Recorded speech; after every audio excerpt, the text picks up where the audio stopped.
waktu sudah live ya. Ya.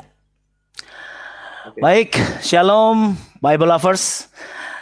Bersyukur hari ini kita masih bisa online. Itu semua saya percaya karena kasih kemurahan Tuhan bagi kita.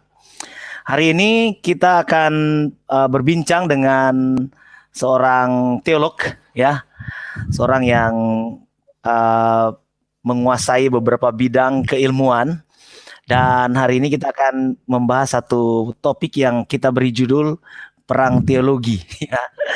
Ini sebenarnya berhubungan dengan apologetika dan bagaimana kita menyikapi perang teologi yang terjadi hari-hari ini di media sosial. Nah, saya bersama dengan Pak Juanda, ya. Saya akan mengundang hambanya Pak Juanda. Nah, selamat malam Pak. Hoi, selamat malam. Salam hati gembira. Yes, senang ketemu dengan Bukit hari ini. Ya Pak. Lama kita tak berjumpa ya? Iya Pak, waduh. Kita berjumpanya di kelas terus sih. Gitu ya, sekarang berjumpa di udara ya. Waduh, asik. Iya. Iya, Pak Ju, kita akan berbincang tentang satu pokok yang menarik karena akhir-akhir ini hal ini sangat sering dilakukan di dalam media sosial, baik itu YouTube, baik itu Facebook. Kita menyaksikan bagaimana perdebatan, kita bahas dulu sesama Kristen ya, perdebatan antara para teolog ini terjadi. Dan kadangkala menurut saya ada hal-hal yang mungkin kita perlu koreksi tentang hal itu. Namun sebelum bicara tentang itu, saya ingin bicara-bicara sedikit dulu, tanya tentang latar belakang Bapak supaya teman-teman yang ada di rumah yang sedang menyaksikan ataupun nanti akan menyaksikan tayangan kita ini bisa tahu siapa sih Pak Juanda ini sebenarnya. Iya, Pak, Bapak apakah memang sejak lahir sudah Kristen atau ada setelah itu gimana Pak? Latar belakang orang tuanya. Lahir ya orang tua kan mestinya sih bukan, tapi kan karena di Indonesia KTP-nya harus beragama Kristen, maka juga ikut Kristen. Tapi saya pindah-pindah loh. Pernah di Protestan, pernah di Anglikan, pernah di Bala Keselamatan. Ya, tergantung sekarang di GBI ya. Iya, sekarang di GBI. Sekarang di GBI. Iya. Saya tahu Bapak latar belakang S1 atau pendidikan S1-nya bukan teologi, Pak. Iya. Esos kan ya. Ya, sarjana sosial komunikasi, bidang komunikasi. Gimana tiba-tiba kok dari Esos lalu kemudian tertarik untuk menjadi full timer di pelayanan ini, Pak? Nah, ini menarik sekali mengingat karena saya sejak kira-kira SMP itu sudah kumpul, ya kan saya katakan tadi pindah-pindah kan. Jadi kumpulan saya itu menentukan, rupa-rupanya kumpulan itu menentukan. Jadi kumpulan saya itu ada satu sisi orang-orang yang suka belajar. Jadi saya pertama kali khotbah umur 18 tahun, pertama kali. Tapi iya pertama kali 18 tahun, tetapi setelah itu ya sudah hilang lah karena kan waktu itu mungkin SMA kan, setelah itu kerja. Tapi pada waktu kerja, itu waktu masih kuliah dan kerja, itu sudah bisa memiliki rumah loh. Tapi lupa diri, biasa sombong. Iya, sombong. Kemudian sudah lupa pelayanan. Tuhan tidak lupa, pelayanan lupa. Jadi banyak orang berkata begini, jangan lupa Tuhan ya. Tuhan tidak lupa, pelayanan lupa. Begitu. Itu harus dibedakan. Kalau enggak itu masalah kan. Betul. Jangan lupa Tuhan ya. Enggak, Tuhan tidak lupa. Pelayanan yang lupa. Itu yang terjadi. Lalu gitu. Jadi akhirnya teman mereferensi, kemudian saya masuk sekolah Alkitab pun saya pindah-pindah juga, paling tidak ada 4 tempat lah. Saya menyambangi sekolah Alkitab tadi. Gitu. Dari yang Injili, ada yang Reform, ada yang interdenominasi, begitu. Iya, itu yang saya ingin arah pertanyaan saya ke sana. Hanya saja tadi Bapak bilang berarti sejak kuliah atau bahkan sebelum kuliah S1 Bapak sudah terlibat dalam pelayanan ya Pak ya? Yes, betul. Terlibat dalam pelayanan dan nampaknya memang ada di lingkungan orang-orang yang punya hasrat untuk belajar teologi. Betul. Iya. Dan itu yang membuat saya seperti begini. Oke. Jadi memang rasa haus akan kebenaran itu ya, itu selalu ada gitu ya. Nah, saya ingat sekarang. Ada satu, Bro Pit, itu saya membaca buku tebal yang saya lakukan waktu SMP. Saya ingat sekali itu bukunya Dr. Billy Graham, Malaikat Agen Rahasia Allah. Itu buku tebal pertama yang saya baca sampai habis. Setelah baca itu saya seperti sedang sedang kayak hidup ini di awan-awan begitu loh. Itu buku pertama tebal dan habis. Kenapa kok habis? Buku teologi pertama ya? Iya, buku teologi pertama. Kenapa kok habis? Dipinjemin, diancam harus kembali. Jadi mau enggak mau habis. Harus selesaikan segera. Iya, masih SMP loh itu. Oke.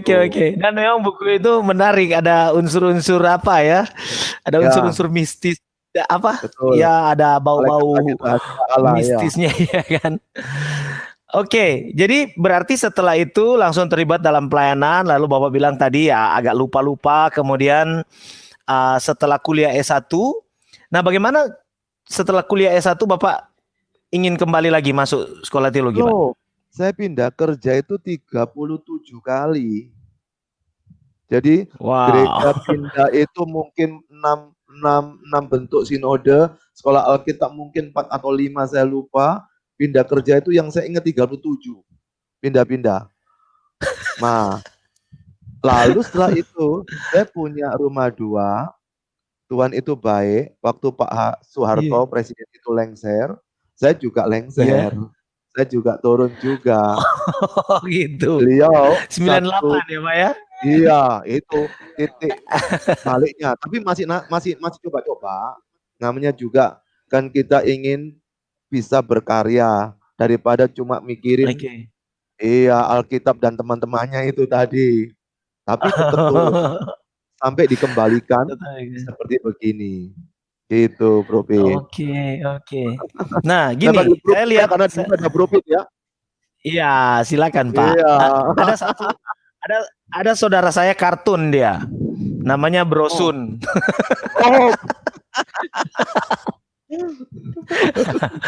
Ya Pak, saya lihat Bapak kan dari STT I3 Batu ya. Lalu kemudian ke STTII, S2-nya yang MI. Saya pernah di Tiranus. Ya. Lalu ke STTII biologi dan sebelumnya itu saya pernah di STRIS. Reform ya. Non gelar itu karena nggak ada gelar. Oke. Ya, menarik sehubungan dengan pembicaraan kita karena Bapak kuliah di sekolah-sekolah yang warnanya sama sekali berbeda dengan tempat Bapak melayani sekarang. GBI. Iya kan? Bapak ketua wilayah atau apa ya sekarang? Ketua bidang teologi. Oh, ketua bidang teologi di GBI Surabaya. Nah, karena Surabaya sama Jawa Timur itu dipisah. Surabaya sendiri. Khusus yang satu kota ya. Oke. Surabaya ini sudah banyak sekali. Luas dia banyak ya. Luas. Itu yang bikin saya akhirnya berpikir bagaimana Bapak melihat atau bergumul. Tentu saja saya yakin Pak ya dengan latar belakang sekolah Bapak itu, lalu kemudian masuk ke gereja yang menurut saya ya itu sama sekali tidak sama dengan yang Bapak dapat di sekolah. Nah, gimana Bapak menghandle soal ini gitu? Soal pergumulan ini?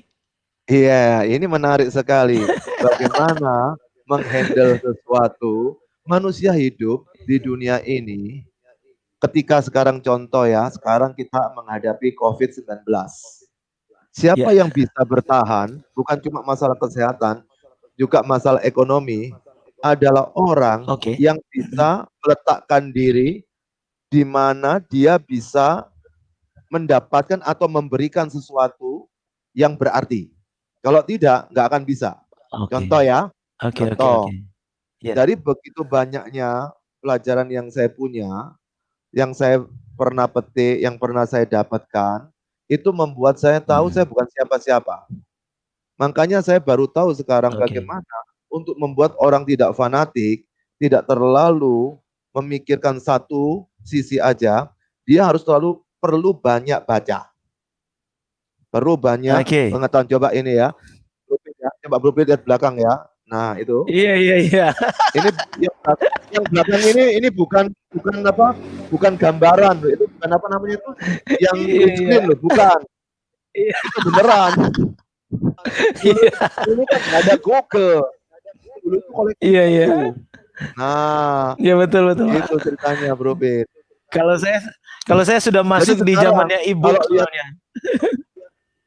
Oh, sudah e-book ya. Saya zaman masih ini. Dulu, mungkin ya, kalau saya lihat di perpusnya STII Palu dulu, mungkin buku saya lebih banyak. Lebih banyak daripada ini. Iya. Itu kira-kira, Bro. Itu kuncinya dibaca kok. Kalau mau meluaskan wawasan, bahwasanya kita ini sama-sama sedang mencari kebenaran. Sama mencari kebenaran, tapi dasar apa itu yang menentukan langkah kita menemukan kebenaran. Nah, saya kasih contoh ya. Yang saya tahu kalau di Sulawesi Utara itu kan ada tanaman pangi ya. Pangi yang seperti kayak tali rafia itu loh.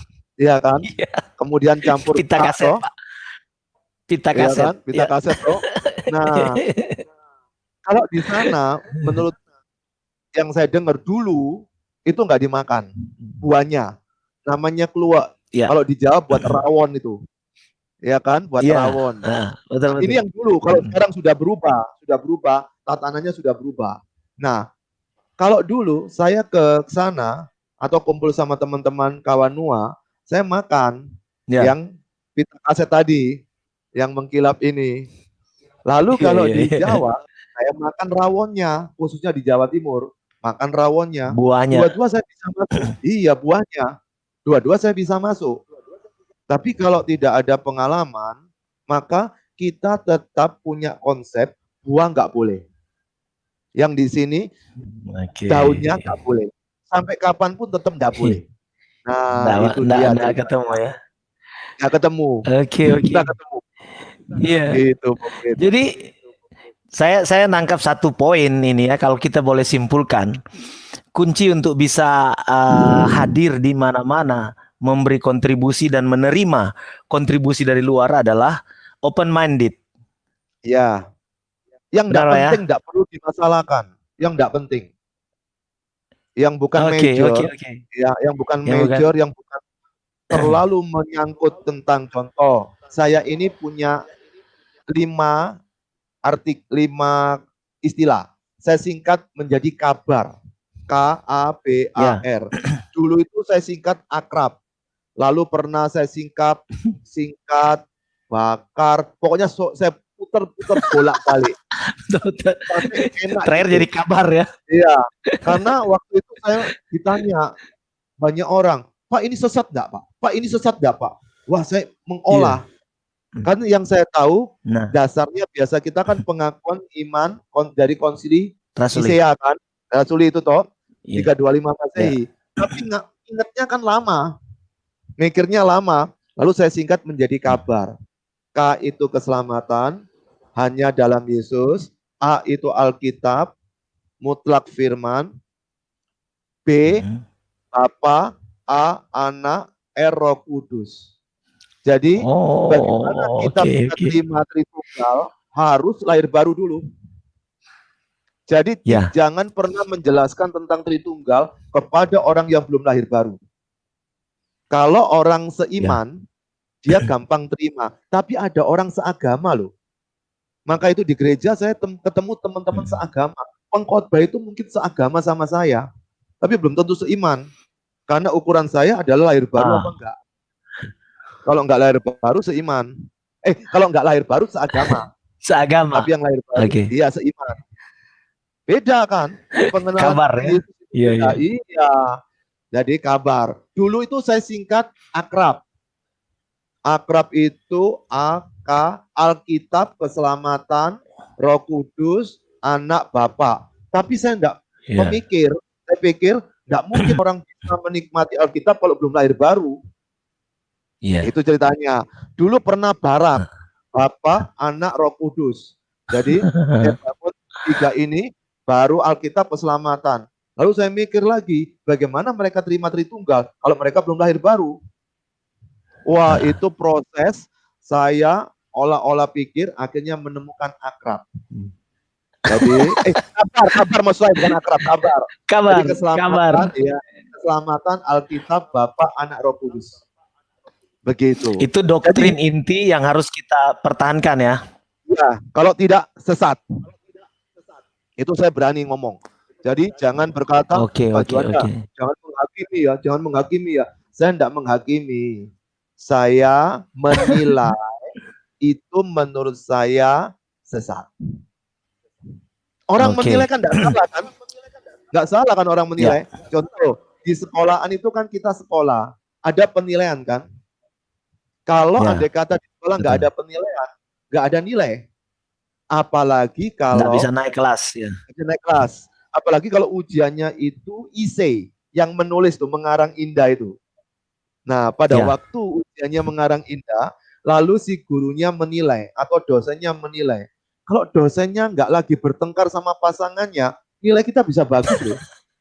Itu ada efeknya loh. Sudah jengkel, tulisannya jelek lagi. Sudah maaf kata, mungkin yang kaum wanita sedang datang bulan lagi, mikir kontrakan lagi, waduh bisa langsung negatif. Kok tahu Pak? Kalau saya kumpul sama itu, yang penilai-penilai kalau ada di kelas, wah kalau lagi habis ditelepon siapa, lalu sedang tidak enak badan, tulisan jelek sekali, malas aku baca, langsung kasih emosi ya. Semua itu. Iya, bisa. Belum ngerti isinya sudah menilai. Iya, memang ini fenomena ya. Kadang-kadang kalau pengalaman kita upload konten ke YouTube saja begitu. Ya. Ada orang-orang yang sama sekali dia belum lihat videonya isinya apa, baru lihat judulnya, dia sudah mulai hajar kita dengan kata-kata atau komentar-komentar yang pedas. Padahal sebenarnya dia sehati atau sepikir dengan kita. Oke. Wah, saya ingat, saya ini kan pernah jadi wartawan sekitar 10 tahunan di 3 media. Di 3 media, media cetak, tabloid. Nah, ada salah satu orang menulis artikel, saya kan editor waktu itu. Judulnya itu memang menarik. Belajar dari setan. Wah. Belajar. Wah, saya diajar loh. Orang enggak tahu isinya apa. Enggak mau baca dulu. Kemudian marah-marah. Di dalam itu isinya adalah belajar dari kerajinan dan ketekunan puasa kegelapan. Tapi enggak dibaca itu. Marah-marah langsung. Iya. Iya. Itu betul. Iya, menarik lagi Pak, karena setelah Bapak ada di dunia yang sama sekali berbeda dengan latar belakang pendidikan, bisa saya bilang begitu. Lalu di program di kampus kan Bapak juga menangani program doktor yang berhubungan dengan heresi kan ya? Yes, betul. Nah, tentang bisa enggak? Iya, cerita sedikit soal isi program itu. Iya, dan program S3 STI Surabaya itu ingin membuat sesuatu kekhususan spesifik bahwa lulusannya itu, lo pelajaran teologinya ada, tapi ada bobot SKS yang menyelidiki tentang heresi-heresi. Bukan saat ini aja, tapi sejak masa intertestamental.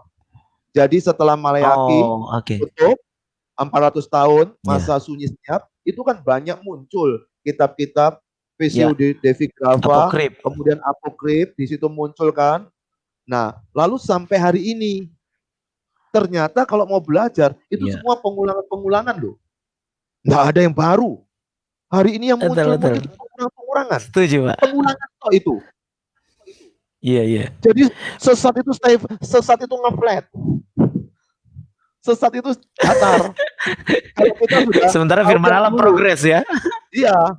Nah, contoh ya, ada orang tanya gini, Pak, Bapak ini kok susah-susah sih sekolah ambil doktor. Saya waktu ambil doktor itu sekitar 100 juta waktu itu ya. Saya enggak punya rumah loh.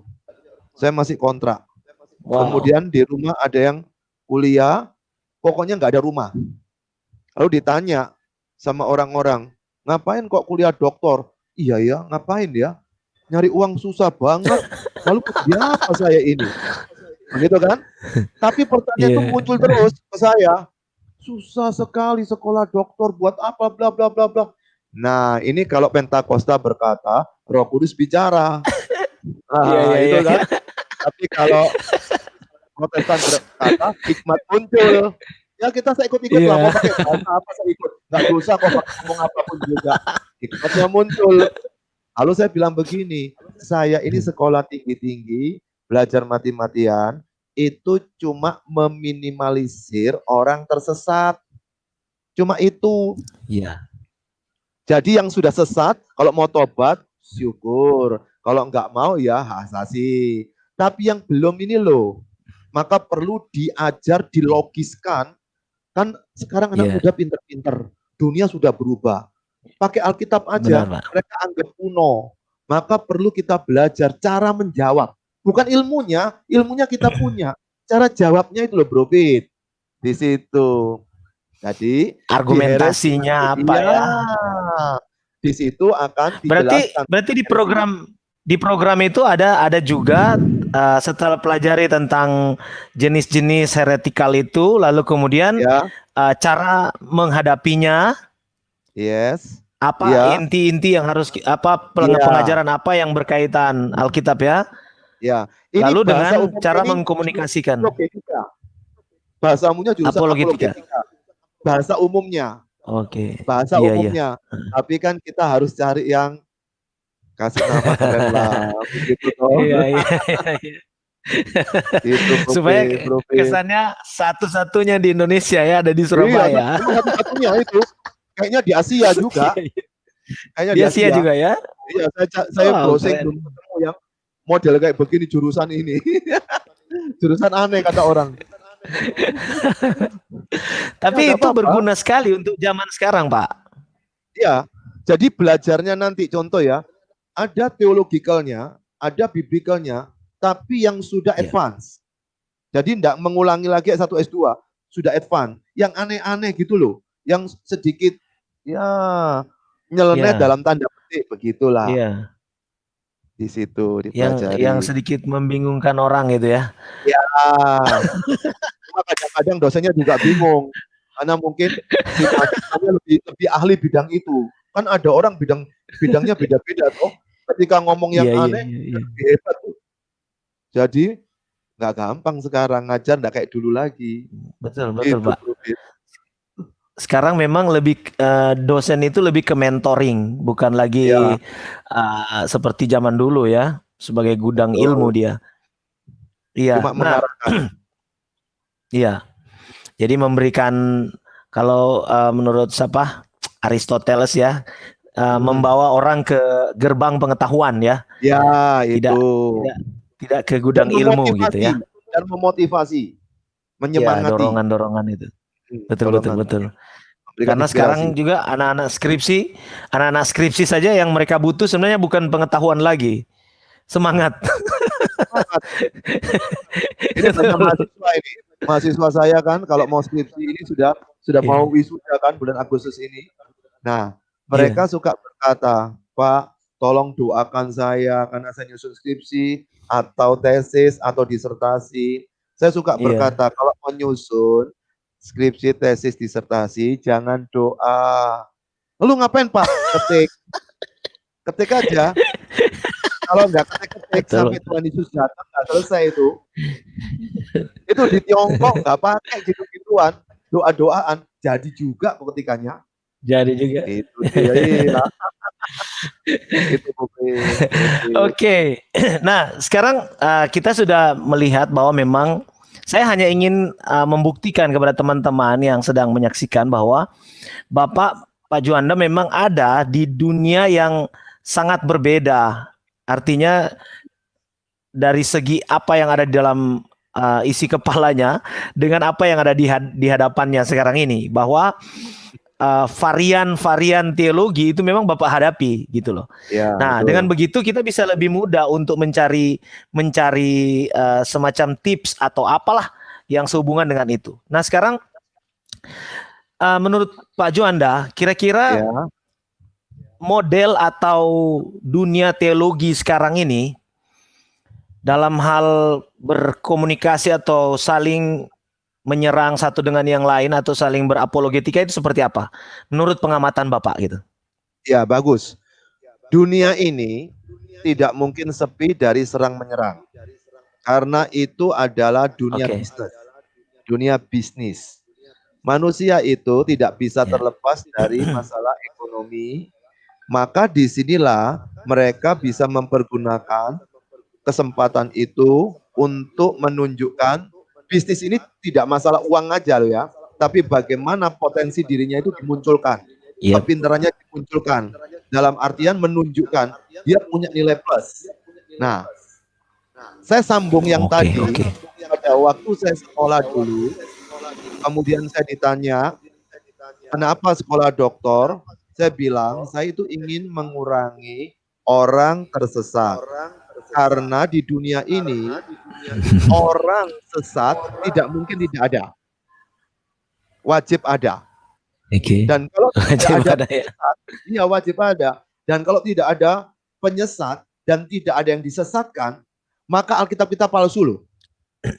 Itu kan sudah dibuatkan toh. Pasti ada penyesat dan pasti ada yang disesatkan. Itu wajib ada.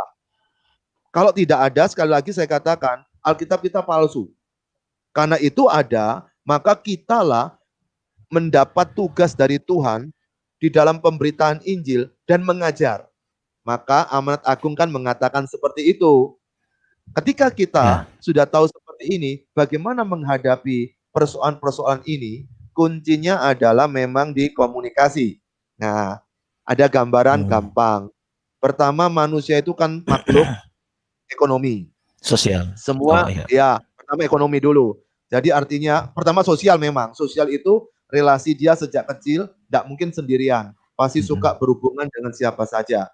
Tapi meningkat, dia bisa menjadi makhluk religiusitas, agamawi. Karena diajar oleh orang tua, maka itu seringkali kan orang suka menghina. Apa itu sekolah teologi, sekolah teologi, sekolah teologi. Anak kecil yang sedang diajar oleh papa mamanya berdoa, dia sedang berteologi loh. Karena apa? Harus doa sama Tuhan Yesus. Kok enak? Kenapa kok nggak Tuhan yang lain? Nah, berteologi kan? Kenapa harus berdoa kepada Tuhan? Halo? Halo? Halo? Halo? Apakah putus? Halo? Apakah putus?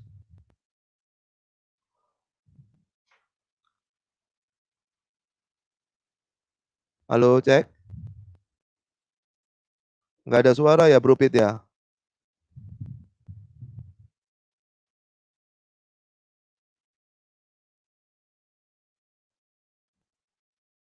Halo, Bro Pit.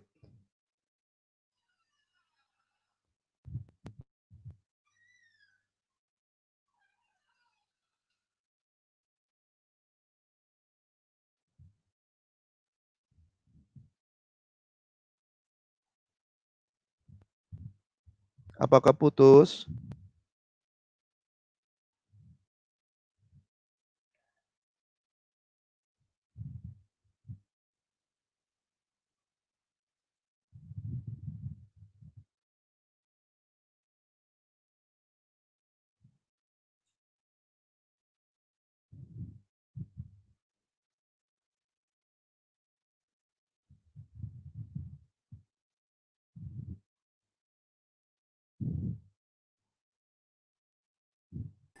Halo Pak. I'm back Pak. Halo. Halo. Putus Pak ya? Iya. Ya, halo. Iya, internet saya down tadi. Oke. Iya. Tadi saya sempat dengar. Saya tadi sempat dengar di bagaimana dia bertumbuh, pemberitahuan setelah seseorang menjadi religius. Oke, silakan lanjut, manusia kan ya makhluk agamawi. Sejak dia masih anak-anak sudah diajar berteologi. Kita seringkali kan suka menghina orang yang sekolah Alkitab atau sekolah teologi. Apa sekolah teologi? Padahal nanti meskipun dia sekolah dengan fakultas apapun juga, kalau sudah tua pasti belajar Alkitab dia. Mendingan sejak awal kan lebih bagus toh. Nah, sejak anak-anak dia sudah belajar teologi loh. Dipaksa berdoa kepada Tuhan Yesus, Tuhan yang lain. Nah, sudah berteologi, tetapi tidak sistematis. Makanya itu pentingnya belajar sistematis di sekolah Alkitab. Nah, itu makhluk religiusitas agamawi. Tapi ada, kemudian yang keempat, manusia itu adalah makhluk komunikasi. Saya bedakan dengan sosial, ini terkait dengan perilaku sosial, tapi berkomunikasi itu berarti dia ingin mengutarakan pendapatnya, isi hatinya, pikirannya, untuk bisa memberikan warna kepada lingkungan sosial dia. Maka dia memikirkan banyak hal. Nah, demikian pula pada waktu kita sedang mempelajari teologi atau ilmu Alkitab, maka orang pun berlomba-lomba memberikan pendapat. Sama. Tapi ada orang yang memberi pendapat itu frontal. Ada yang memberikan pendapat itu tenang, santai. Ada yang memberikan pendapat pakai tulisan. Itu tergantung karakter juga loh. Karakter orang. Saya belum pernah ketemu orang yang lembut, kemudian jadi seorang pendebat yang sangat apa itu? Tajam sekali. Frontal ya. Ya, frontal lah, begitulah. Nah, tetapi kalau orang itu memang bawaannya memang menyala-nyala berapi-api, nanti ketika dia jadi seorang apologetika begitu, dia akan frontal sekali. Apakah keras juga itu? Iya, keras juga. Apakah itu bisa diatur? Oh tidak, itu bicara karakter orang. Karena kegairahan dia untuk menyampaikan ide yang ada pada pikirannya kepada siapa saja, itu dengan gaya dia. Maka dari itu, pada waktu kita lihat perdebatan yang ada di Indonesia rame, mestinya enggak usah kita terlalu risau lah. Nanti reda-reda sendiri kok. Reda-reda sendiri. Nggak usah ditanggapi aja. Hilang-hilang sendiri. Iya, betul. Kalau nggak percaya. Contoh ya, silakan nyerang saya. Nanti 1 tahun ke depan, hilang itu sudah. Tapi namanya kan ada buzzer. Ada buzzer yang mendompleng. Contoh, Bro Pit ini diserang. Nanti fotonya Bro Pit saya masukkan di YouTube saya, Salam Hati Gembira. Ini saya besar. Nanti kait mengkait. Nah, itu kan untuk mengangkatkan viral lah. Iya, begitu ceritanya. Jadi kalau mau dibiarin aja hilang kok. Saya ingat Gamaliel ini. Gamaliel ketika ditanya murid-muridnya tentang kemunculan Saulus yang kemudian jadi Paulus itu, ditanya bagaimana dengan manusia satu itu. Tenang aja. Nanti kalau dia tidak dari Tuhan, hilang sendiri kok. Nah, oleh sebab itu, iya. Maka kan kita seringkali berkata, pemerintahan jenis apapun juga di dunia kan diizinkan Tuhan. Begitu kan? Diizinkan Tuhan. Saya berpikir, maka orang yang aneh-aneh itu juga diizinkan Tuhan. Dengan filosofinya, dengan pikirannya. Kalau kita nggak mendapat rival tanding dalam berpikir, kita nggak semakin pinter loh. Gara-gara ada rivalnya, maka kita jadi pinter, mikirkan sesuatu yang berbeda. Oh, cara menjawab ketritunggalan bagaimana? Oh, cara menjawab tentang kemanusiaan Yesus bagaimana? Itu kan gara-gara ada yang nyerang. Coba nggak ada yang nyerang. Kita nge-flat aja, datar-datar gitu, Bro Pit, dari kacamata komunikasi. Oke. Berarti justru perdebatan yang kita saksikan setiap hari ini adalah apa ya? Adalah tempat untuk kita saling mengasah ya. Mengasah ya, mengasah. Pak, tapi keterlaluan. Loh, keterlaluan tergantung tingkat itu, tingkat kan kita ada undang-undang. Undang-undang itu kan membatasi. Nah, kalau ngomong pembatasan ini, sesungguhnya saya itu enggak percaya kehendak bebas. Enggak percaya. Saya lebih percaya pilihan bebas. Pilihannya bebas. Ya kan? Sudah ada aturannya. Contoh ya, di Poso ada ini kan, ada rumah makan Padang toh. Ada Bro Pit ya, rumah makan Padang kan? Ada ya.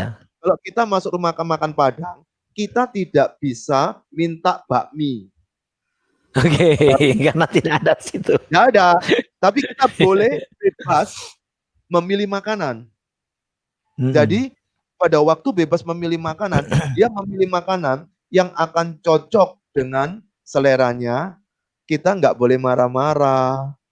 Itu dia. Kita bisa mengingatkan, hati-hati ya, kamu ada kolesterol, ada darah tinggi. Kalau dia nekat, ya risiko tanggung penumpang. Kecuali yang ada ngomong tadi itu pasangan yang mencintai dia. Pasti dengan geramnya dia berkata, atau dia tendang mungkin kakinya juga. Kenapa? Karena dia ada relasi. Iya. Jadi secara nasional atau internasional, kita lihat seperti ini menarik. Mestinya nggak usah marah lah. Orang Kristen diserang, ya begitu. Tapi kalau nyerang balik, ya jangan emosi lah, begitu kan? Ya, jadi gini Pak, saya ingin memilah menjadi dua, dua battlefield ya. Satu battlefield antara sesama Kristen, yang kedua battlefield antara yang non Kristen dengan yang Kristen gitu. Nah, kalau kita ke yang sesama Kristen ini Pak, menurut Bapak gimana dari segi etika komunikasi, dari segi apa juga efektivitas, karena kalau bisa saya simpulkan tadi Bapak bilang bisa juga kita bilang tempat atau medan perdebatan ini juga bisa menjadi tempat pembelajaran kita dan tempat kita mengajar, iya kan? Iya. Ya, betul. Soalnya masalahnya begini Pak.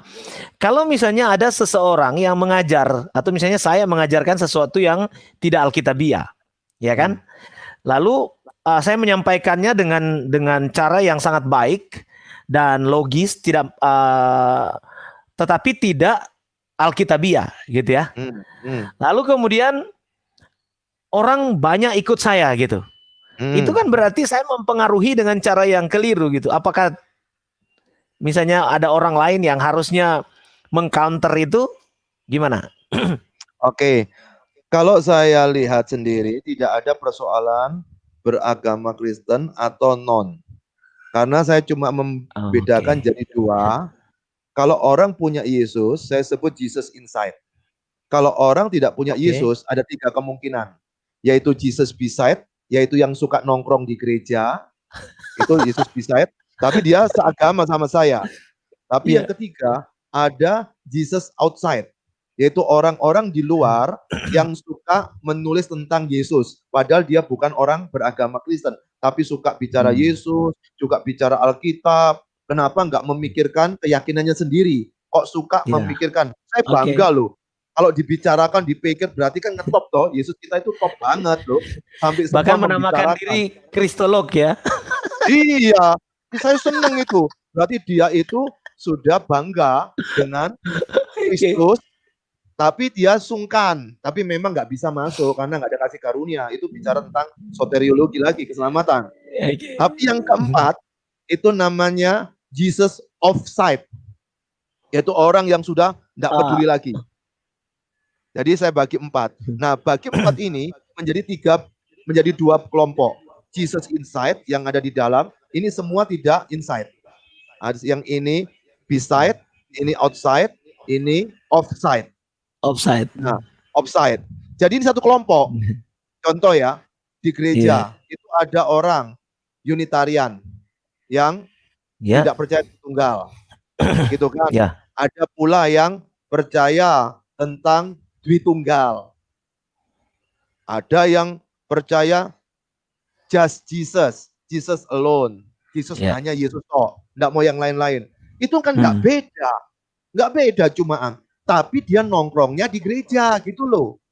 Dia tidak mau menyendiri, tetap nongkrong di gereja dan dia merusak dari dalam, satu dari luar. Bagaimana menghadapinya? Yang nggak beda, sama aja. Kan konsepnya sama, nyerangnya sama. Contoh ya, biasa yang jadi kasus di dalam pergumulan kita ketika kita berbicara pertempuran dalam dunia teologi, itu pasti nomor satu tentang kristologi.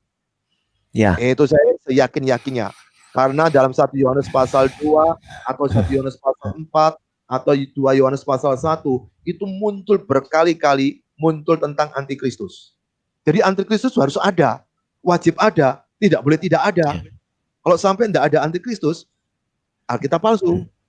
Itu yang pertama. Itu semuanya pasti ngalami seperti itu kok. Kita di mana-mana akan berhadapan dengan ini. You pro atau bingung atau kontra. Tiga jenis toh. Pro, bingung, kontra. Jadi saya melayani yang bingung. Yang kontra ini yang kita kencengin.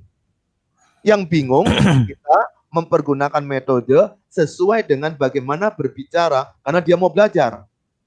Tapi yang kontra, lihat kontranya itu seberapa menghinanya, seberapa tingkat daripada dia tidak mengerti tentang Yesus. Nah, itu kita bisa belajar pula dari cara-cara Bapak Gereja ketika menyerang ajaran-ajaran seperti itu. Ini biasanya dalam dunia kekristenan seperti itu.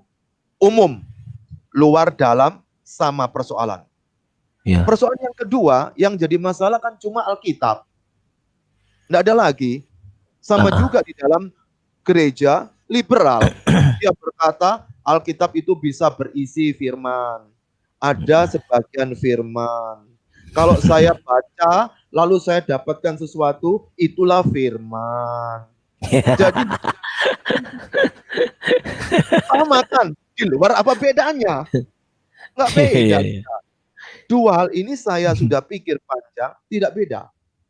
Maka kalau ada orang yang berkomunikasi, mempergunakan pendekatan komunikasi menghadapi orang seperti ini, tentu bisa seperti seorang yang marah kepada anak atau seorang yang bertengkar. Pak, kan harus punya kasih. Yesus bisa punya kasih, tapi perhatikan cara dia melayani. Paulus apa enggak punya kasih? Bagaimana dia ada konflik dengan sesama rasul? Bapak-bapak gereja apa enggak ada kasih? Ada kasih, tetap ada persoalan. Tapi itulah kehidupan. Jangan kita berpikir kalau punya kasih, kita jadi kayak robotik. Kayak robot, aku mengasihimu. Bicaranya lemah lembut ya. Iya, lemah lembut. Jangan-jangan dia enggak punya kasih itu. Kenapa? Ingat dalam Yudas, rampaslah mereka dari api. Wah, bagaimana kalau orang itu sedang kakinya kena api, kita jangan sisa ada rambutnya aja yang kan kita harus tarik dia. Atau paksa tarik tangannya. Enggak, Bung. Aduh, ayo sayang, ayo keluar yuk. Enggak mungkin bisa. Atau orang yang sedang terjebur di kolam renang. Harus kata orang ini sih yang penolong-penolong itu yang menolong orang kalau dia ada orang tenggelam, mau ditolong harus dipingsankan. Wih, jahat banget loh. Sudah enggak bisa renang, dipingsankan lagi. Kata mereka, karena saya juga kalau berenang gaya batu kan, bisa masuk nggak bisa keluar. Itu. Jadi mereka bilang, itu dipukul dulu supaya pingsan, jadi dia enggak meronta-ronta. Sadis enggak?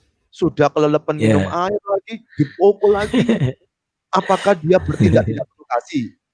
Penuh kasih untuk membawa orang itu kembali.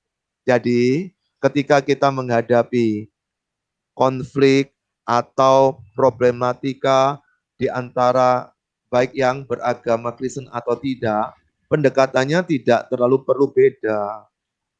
Tergantung persoalannya. Iya, tergantung persoalannya. Bukan tidak ada kasih, ada. Tapi bagaimana cara mempraktekkan kasih, itu masalah.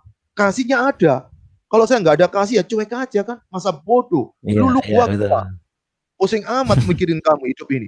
Malah jangan-jangan orang yang diam-diam itu, yang suka nggak ada kasih, itu jangan-jangan malah nggak ada kasih dia. Bisa jadi begitu kan? Iya. Dia nggak ada kasih karena nggak mau ngurusin. Bodoh amat. Nah, sekarang kita yang mau ngurusin katanya nggak ada kasih. Tapi dia nggak ngurusin.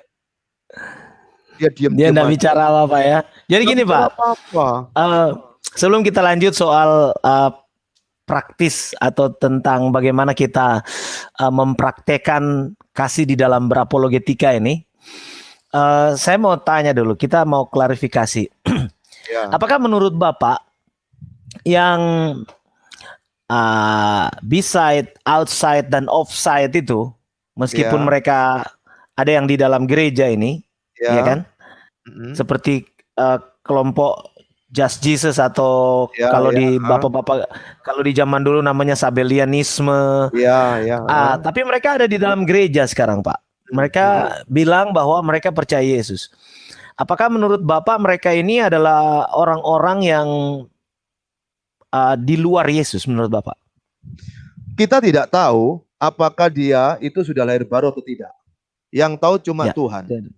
Kalau saya dulu kecil, itu memang belajar kalau ketemu orang, harus berkata, ya saya percaya Yesus. Lama-kelamaan saya mikir, banyak orang yang berkata saya percaya Yesus, sesungguhnya dia punya pengetahuan tentang Yesus. Nah, saya kasih contoh deh. Ada sejarawan, contoh Flavius Josephus, atau Tacitus, atau Lucianus, ya kan? Atau Sarapion, Barmara Sarapion, atau bagaimana itu orang Syria itu. Nah, itu orang-orang dalam tulisannya menyebutkan bahwa Yesus mati disalib. Ada orang yang disalib. Tapi orang itu kan tidak lahir baru. Jadi jangan berpikir kalau orang itu mengkhotbahkan Yesus yang disalib, Yesus yang dibangkit, pasti sudah lahir baru. Oh, belum tentu. Apakah dia menikmati pengorbanan Yesus?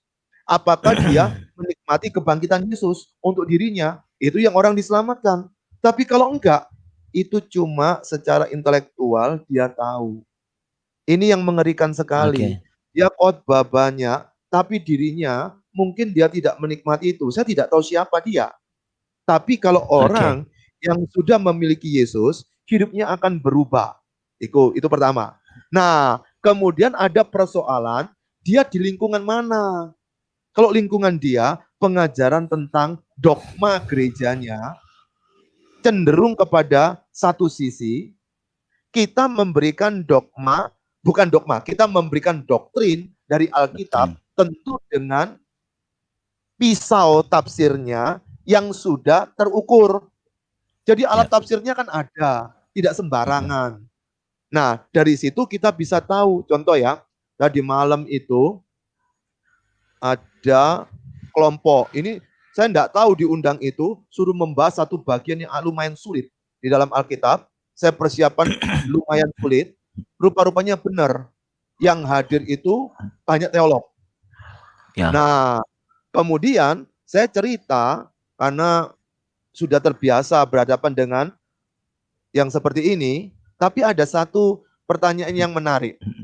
Dia mengutip pendapat orang, dia bilang, di surga Pak, ada begini, ada begitu, ada begini, ada begitu. Saya cuma tanya begini, di Alkitab ada enggak? Enggak ada Pak.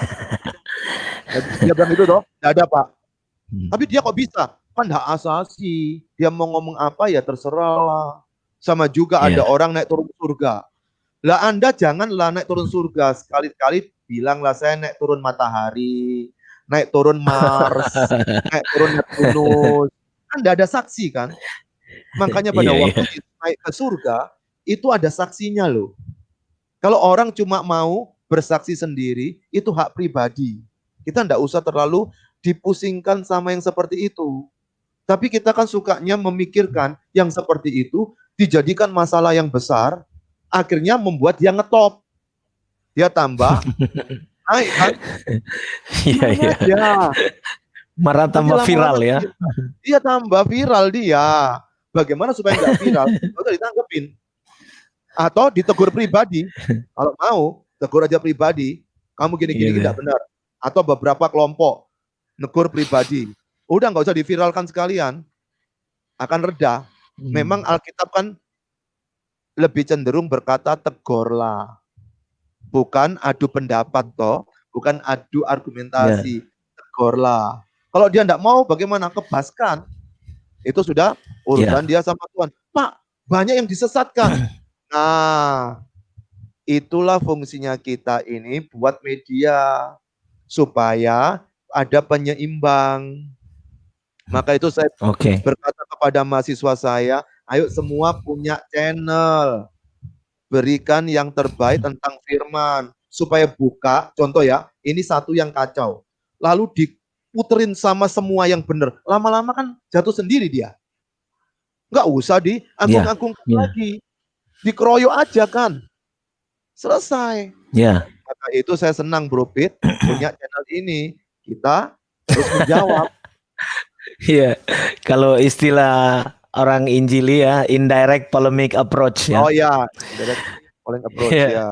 Nah, sekarang gini Pak, karena YouTube atau platform yang lain, media sosial itu sudah terlanjur ada, dan itu yang digunakan oleh semua orang untuk memproklamirkan ajarannya dia, begitu. Nah sekarang apakah kita memang harus ya hanya ajar saja yang benar karena dengan sendirinya dia akan menembak ke sana, atau kita perlu semacam pemantik supaya apa yang kita katakan itu bisa didengar orang yang lebih banyak gitu. Contohnya gini Pak, di Indonesia ini, di masyarakat kita ya, saya tidak tahu apakah juga seluruh dunia, itu yang viral adalah hal-hal yang bersifat polemik.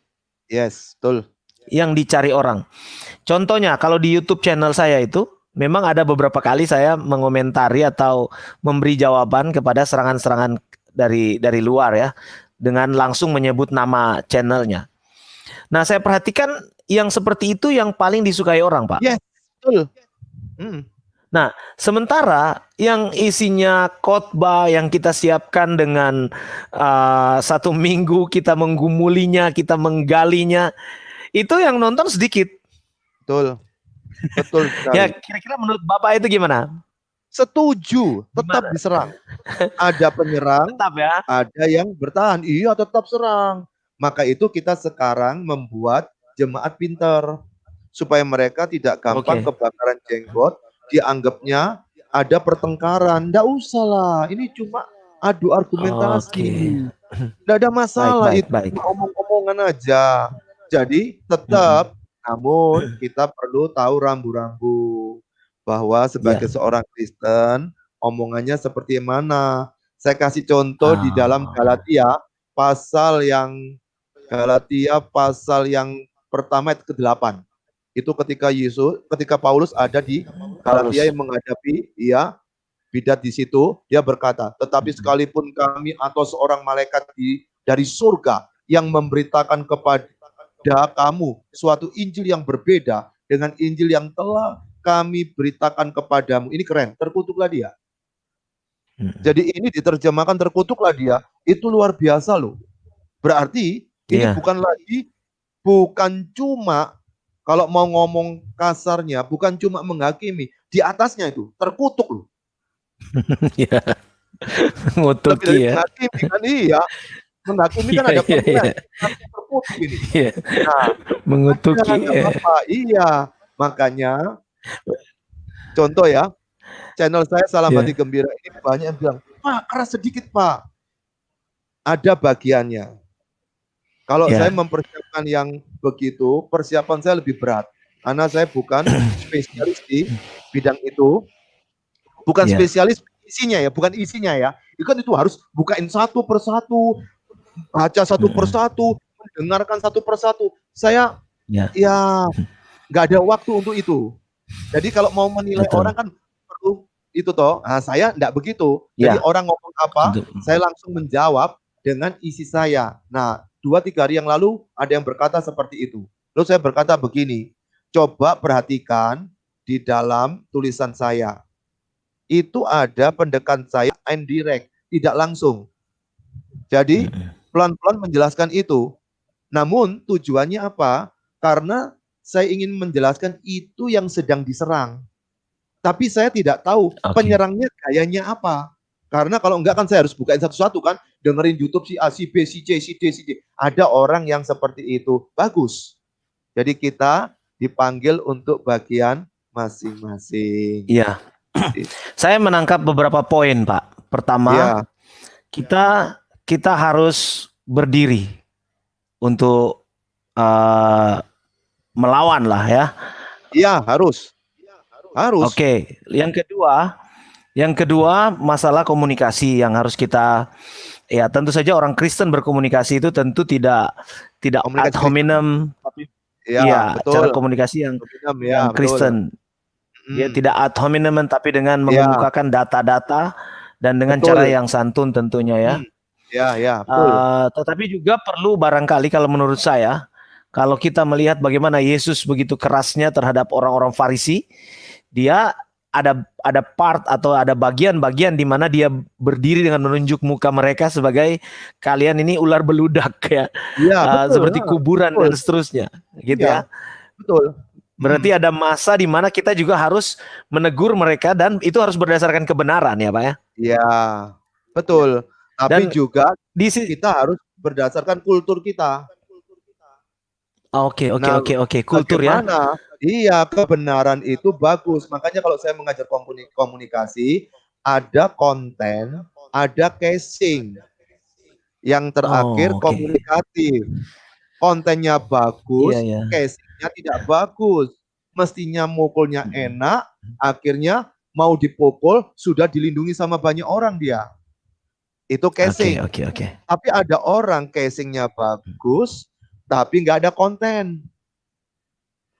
Nah, tapi ada yang ketiga komunikatif.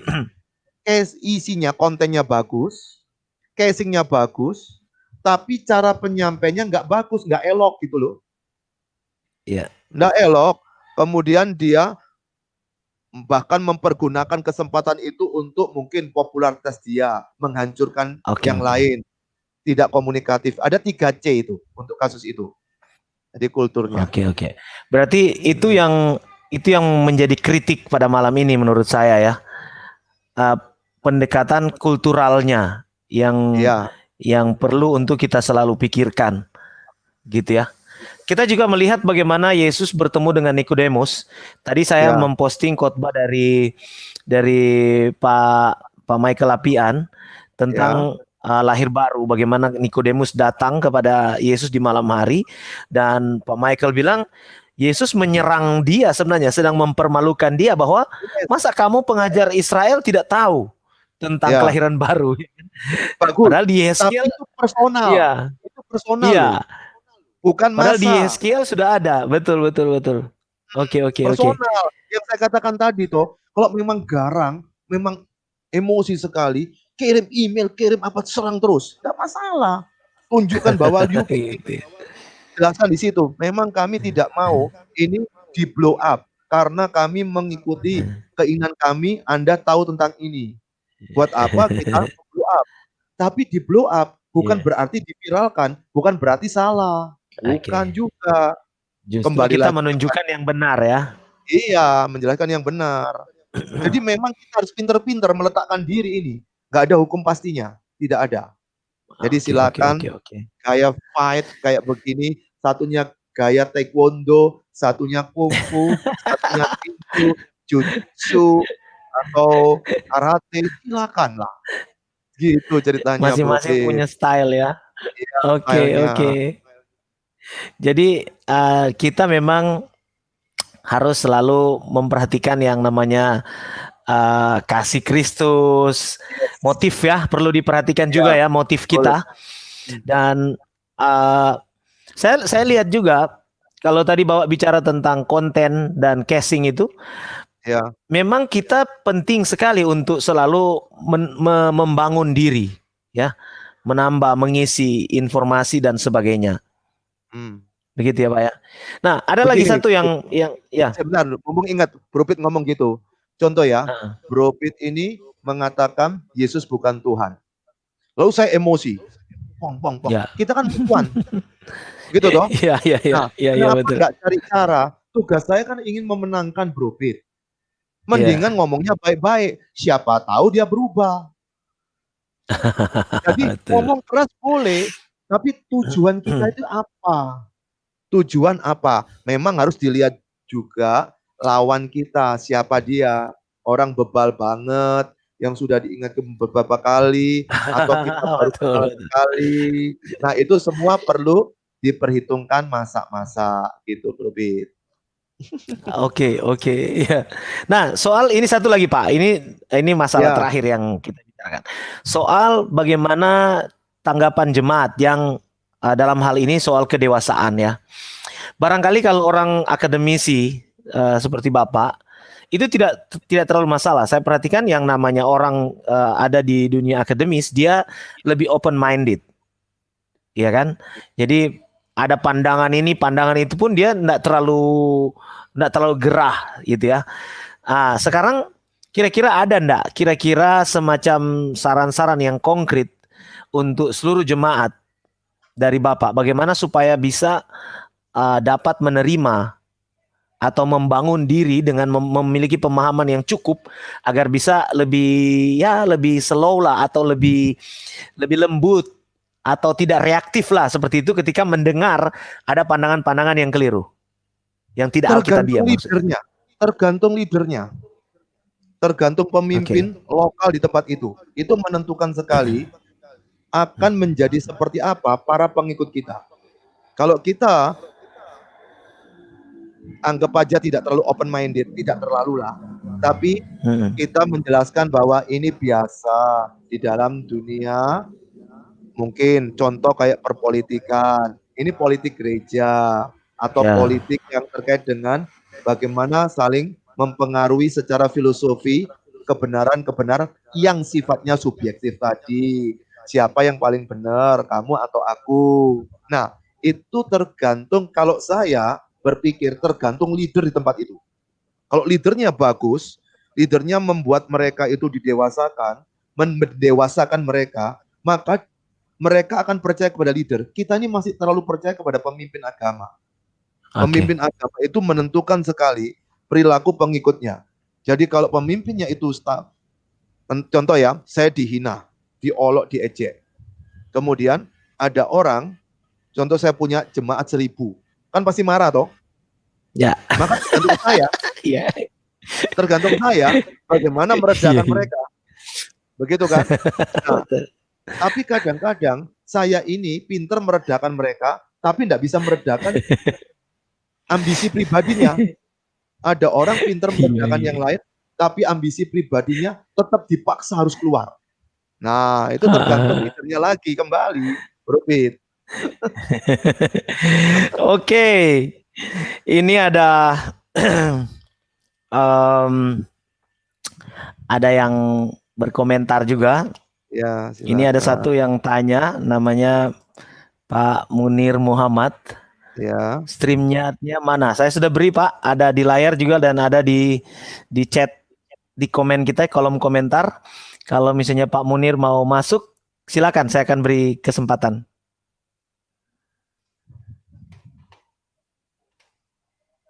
Gitu. Iya, memang seru ya Pak. Kalau misalnya kalau di gereja tempat Bapak pelayanan itu nampak enggak ada semacam, karena gembala saya itu pengajar Ibrani Yunani. Jadi kalau ada apa-apa, contoh ya, kita kan ada grup di mana seringkali ada yang ini gimana video ini, yang mana ayat ini, Alkitab bilang gini. Saya caranya begitu. Oh ya, saya nyambung yang tadi itu. Banyak dari kita seringkali ketika kita berdiskusi, padahal itu tidak ada hubungannya dengan Alkitab. Tidak usah kita kebawa emosi. Pendapat pribadi kan silakan toh. Tapi teksnya mana? Teks mana yang sedang kita bahas? Itu menentukan. Sebentar Cak Mun ya. Oh, silakan. Ya, halo. Ini ada yang masuk Pak. Iya. Cak Mun. Silakan, Cak Mun. Saya monitor dulu baru masuk nih, monitor dulu aja. Oh gitu. Iya, kita sudah mau hampir di penghujung ini, tinggal sesi tanya jawab. Kalau ada yang mau bertanya atau ada komentar, kita sedang bicara tentang perang teologi hari-hari ini, Pak. Maaf kalau boleh saya tanya, Bapak Kristen atau bukan Kristen, Pak? Oh, bukan Kristen ya. Oke. Asal disampaikan dengan sehat nggak masalah.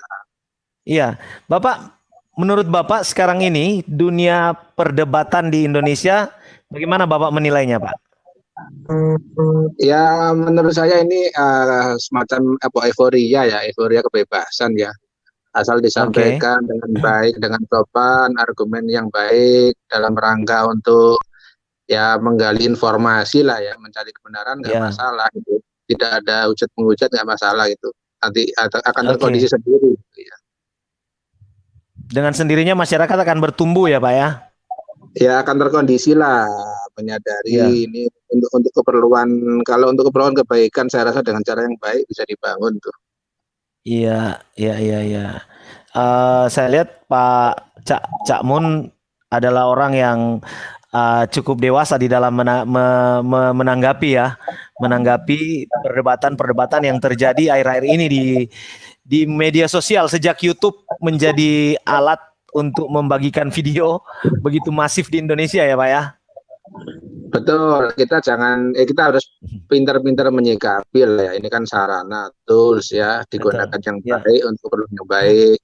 Soalnya kalau nggak kita gunakan yang baik ya kasihan ya kawan-kawan ya bisa apa ya namanya alat ya seperti pisau gitu ya, kalau digunakan nggak benar bisa mencelakai seseorang gitu. Demikian. Iya. Oke. Itu aja Cak Mun. Ada lagi yang mau disampaikan kira-kira? Iya, saya rasa itu aja, semuanya ada semangat membangun kebersamaan, membangun komunikasi sehingga nanti ya yang nggak baik-baik itu akan malu sendiri lah kira-kira gitu. Baik. Oke, terima kasih Cak Mun. Tuhan memberkati ya. Terima kasih Cak Mun. Amin. Ya, lanjut. Berkati. Biasanya kalau panggil Cak dari Surabaya ini ya. Iya kayaknya ya. Iya. Oke, ada lagi teman-teman yang sedang menyaksikan ini? Munir Muhammad belum masuk tadi. Tapi kita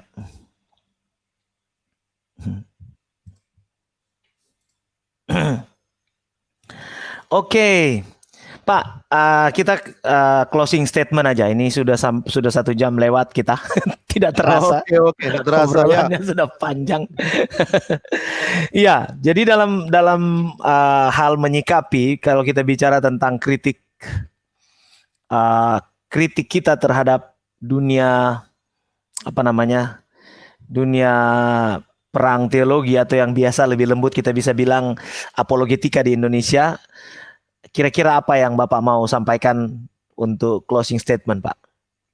Oke, kehadiran kita yang membawa kebenaran harus terus berbicara. Bagaimana menyampaikan itu yang perlu kita pikirkan. Karena apa? Karena seperti yang saya katakan tadi, bahwa yang seperti ini akan ada terus. Daripada energi kita habis bertengkar dengan sepenuh hati, seperti Pilpres kemarin, kemudian yang bawahnya masih terus agak emosi, yang atasnya sudah berdamai, itu yang terjadi juga dalam kita pelayanan di gereja. Maka berapa banyak dari kita, padahal tidak ada masalah apa-apa, suatu hari ketemu dengan orang itu lagi. Namun tentu tetap harus berbicara kebenaran dan keadilan. Harus menjelaskan, sebagai seorang Kristen, dasarnya adalah Alkitab. Kemudian dia juga menyatakan siapa Tuhan dan Juru Selamatnya. Itu ciri penting karena dalam kekristenan itu intinya. Mungkin itu aja dari saya, Bobi.